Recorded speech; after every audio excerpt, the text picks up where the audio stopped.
On se retrouve pour continuer la présentation des équipes de cette saison 2025 de Formule 1. Place à Alpine aujourd'hui. N'oubliez pas de liker, partager, commenter et surtout vous abonner à la chaîne, c'est très important. Et nous, on est parti.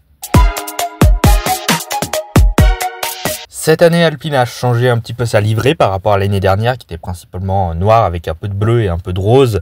Bon, cette année, elle passe bleu et rose. J'ai un petit peu de mal avec cette livrée, honnêtement.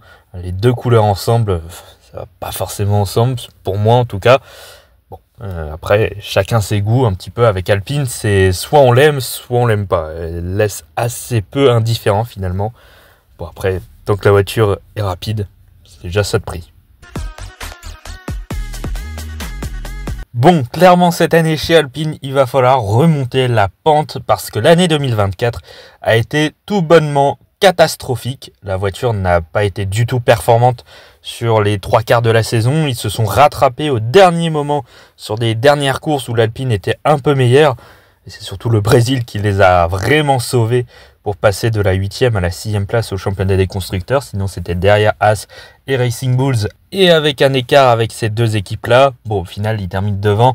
Ils ont eu un petit peu de chance sur cette 6e place cette année par rapport à la 6e place de 2023, qui avait été quand même meilleure en termes de performance de la voiture. Bon, cette année, nouveau duo de pilotes. Alors, ils pourront toujours compter sur Pierre Gasly. On connaît le talent du pilote français qui sera toujours capable de faire des performances si la voiture le lui permet. Maintenant, c'est du côté de Jack Doohan. On a un petit peu de doute, évidemment. Et en plus, déjà, qu'ils mettent déjà la pression au pilote australien avant même le début de saison pour y placer Franco Colapinto dans la saison. Autant vous dire qu'il y aura forcément un changement de pilote, à moins que Jack Doohan fasse des merveilles. Mais dans le cas contraire, Colapinto sera dans la voiture assez tôt dans la saison, je pense. Enfin bref, contrairement à la saison dernière, on avait deux pilotes solides. Là, pour le coup, on a toujours un pilote solide, mais à côté d'un pilote dont on a du mal à se dire qu'il va être performant. Alors après, moi j'attends juste que Jack Doohan nous prouve le contraire. Mais après, même que ce soit Doohan ou Colapinto, ça va être quand même assez compliqué. Je pense notamment par rapport au duo de chez Haas, où ils ont récupéré justement l'ancien pilote Alpine Esteban Ocon avec Oliver Bearman qui a déjà montré des bonnes choses. Eux qui vont se battre eux aussi pour cette 6e place au championnat des constructeurs face à Alpine. Ils ont un duo plus solide que celui d'Alpine au final.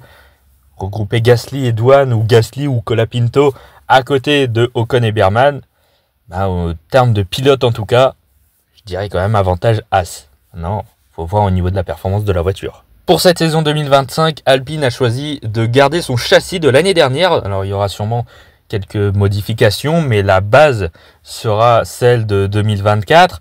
Alors un châssis qui n'a pas été exceptionnel l'année dernière. Je me demande un petit peu pourquoi ils gardent le châssis de l'année dernière alors qu'il ne fonctionnait pas extrêmement bien. Alors maintenant, ils savent certainement des choses que nous, on ne sait pas. Et puis, il faut dire quand même qu'Alpine est plus focus sur la saison 2026 plus que 2025 aussi. Donc, ce qui amènerait peut-être aussi au choix de conserver de l'argent pour 2026, ne pas refaire un châssis et reprendre la base de 2024. Ça fait des réductions de coûts. Pour être compétitif en Formule 1, il faut dépenser quand même pas mal d'argent.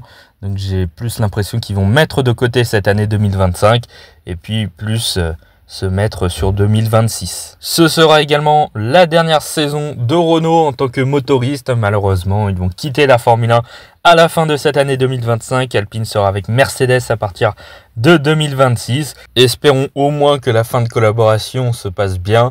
Bon, on connaît un petit peu les tensions qu'il y a entre Viry-Châtillon et Enstone au sein de cette équipe Alpine. Bon, espérons au moins que ça se termine bien. C'est tout ce qu'on peut souhaiter parce que, évidemment, c'était pas le choix de Viry-Châtillon de partir et de ne plus être en Formule 1. Malheureusement, c'est Alpine qui a décidé de quitter Renault et d'aller chercher ailleurs chez Mercedes. Cette année, Alpine va certainement viser la 6e position au championnat des constructeurs, garder au moins sa place de cette année et de l'année dernière.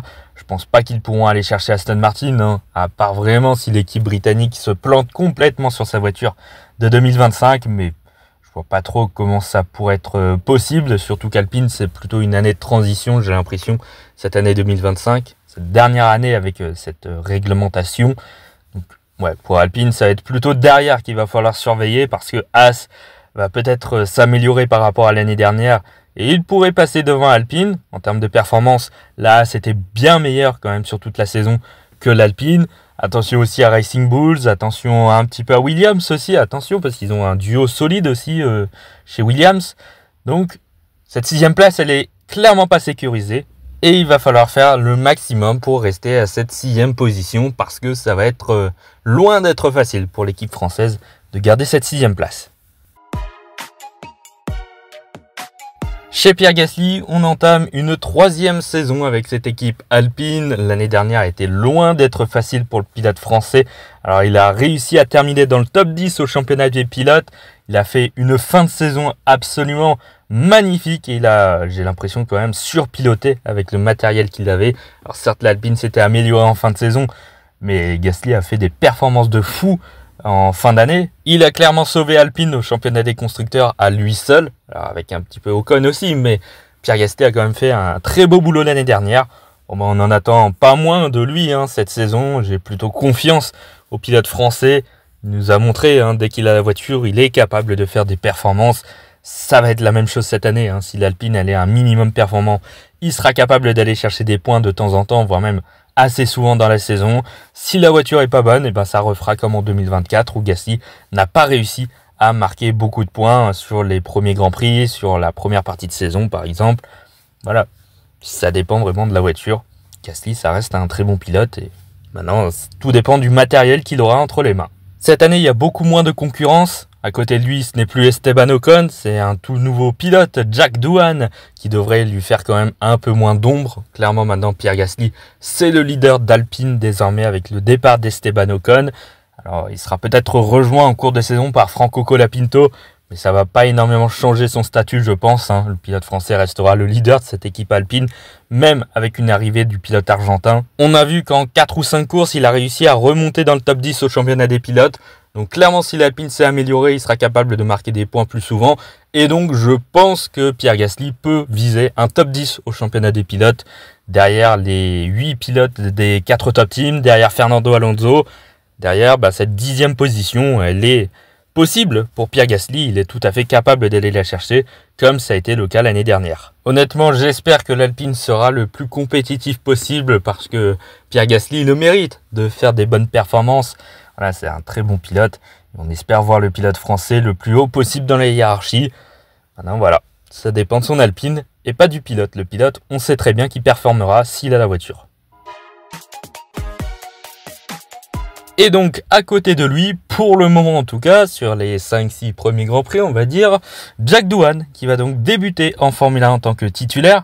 Alors, Jack Doohan, il est arrivé en cette saison 2025 avec déjà un Grand Prix. Il a fait le Grand Prix d'Abu Dhabi 2024, la dernière manche, qui ne s'est pas passé extrêmement bien. Alors, ce fameux Grand Prix d'Abu Dhabi, je le mets quand même de côté. Voilà, c'était le dernier Grand Prix de la saison avec des pilotes qui étaient rodés avec leur voiture. Doohan, c'était la première fois qu'il était dans des conditions pareilles, donc bon, voilà, j'accepte totalement qu'il n'ait pas performé sur le dernier Grand Prix, ça se comprend. Alors maintenant, par rapport aux autres rookies, c'est pas forcément le pilote qui fait le plus rêver. Par rapport à un Antonelli, à un Bortoleto ou à un Hadjar, bon, Jack Doohan, on le place un petit peu derrière quand même. Malgré tout, il pourrait quand même nous surprendre, c'est quand même un pilote, finalement parmi tous les rookies, c'est celui qui a roulé le plus en Formule 1. Parce qu'il a quand même fait pas mal de tests avec cette Alpine, que ce soit en test privé, en test en essai libre dans un Grand Prix de Formule 1, dans un week-end de Formule 1.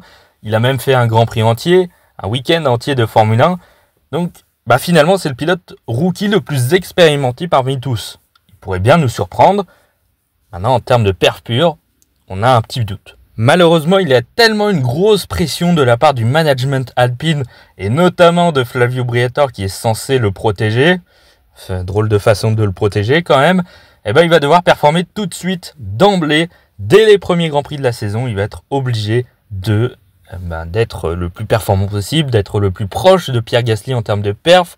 Tout dépend du matériel qu'il aura entre les mains, mais s'il a une Alpine qui est plutôt bonne, ou en tout cas mieux qu'en 2024, il devra aller chercher quand même des petits points de temps en temps. Donc ça va pas être facile. Clairement, avec toute la pression qu'il a sur lui, ça va pas être facile pour Jack Doohan. Espérons qu'il puisse quand même performer un minimum. Mais voilà, malheureusement, son avenir en Formule 1 s'écrit un peu en pointillé.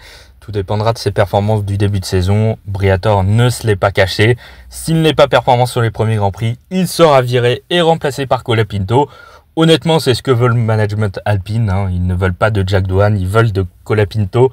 J'ai l'impression qu'ils le prennent pour le nouveau Lewis Hamilton. Enfin bref, Jack Doohan, ça va être compliqué quand même cette année. Et espérons qu'il puisse faire quand même pas mal de Grands Prix, si ce n'est la saison entière au moins. Mais franchement, j'y crois pas trop. À mon avis, il va être remplacé durant l'année, malheureusement. Voilà, en tout cas, c'est la fin de cette vidéo. Merci d'avoir écouté jusque-là. N'oubliez pas de liker, partager, commenter et surtout vous abonner à la chaîne, c'est très important. Et nous, on se retrouve dès demain pour la prochaine présentation des équipes de Formule 1. À demain.